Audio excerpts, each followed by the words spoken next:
ମୁଁ ତୃପ୍ତି ରଞ୍ଜନ ଆପଣଙ୍କୁ ସ୍ୱାଗତ କରୁଛି ମୋ ୟୁଟ୍ୟୁବ୍ ଚ୍ୟାନେଲକୁ। ଧାନ ତଳି କିଭଳି ଭାବେ ମୁଁ ପ୍ରସ୍ତୁତ କରେ ଆଜି ଆପଣଙ୍କୁ ଦେଖାଇବି। 2 ଦିନ ପୂର୍ବରୁ ବର୍ଷା ହୋଇଥିଲା, ଯାହାଫଳରେ କି ମାଟି ଟିକେ ଓଦା ରହିଛି। ପ୍ରଥମେ ମୁଁ କୋଦାଳ ସାହାଯ୍ୟରେ ମାଟିକୁ ଖୋଳି ଗୁଣ୍ଡ କରିଛି।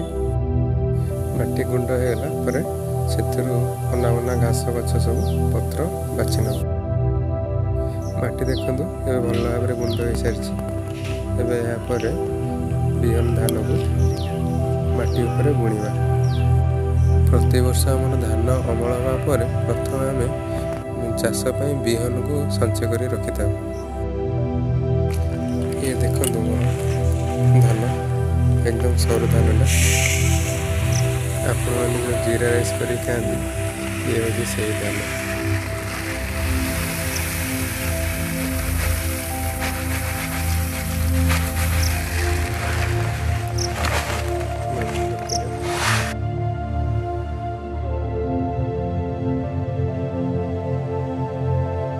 ଏବେ ଚାଲନ୍ତୁ ଗୁଣ୍ଡ ହୋଇଥିବା ମାଟି ଉପରେ ଆମ ଧାନକୁ ଭଲ ଭାବରେ ବୁଣି ନେବା।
ଆମର ଏବେ ଧାନ ବୁଣା ସରିଯାଇଛି।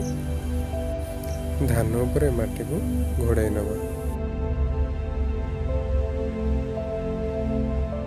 ମାଟି ଘୋଡ଼ାଇ ସାରିବା ପରେ ଯଦି ଆପଣଙ୍କର ଗୋବର ଖତ ଅଛି କିମ୍ବା କୌଣସି ବି ଖତ ମାଟି ଅଛି ତ ଆ ଉପରେ 2 ଇଞ୍ଚ ଗହଳର ସମାନ ଭାବରେ ପକାଇଦେବେ।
ଏବେ ଆମର ସବୁ କାମ ସରିସାରିଛି।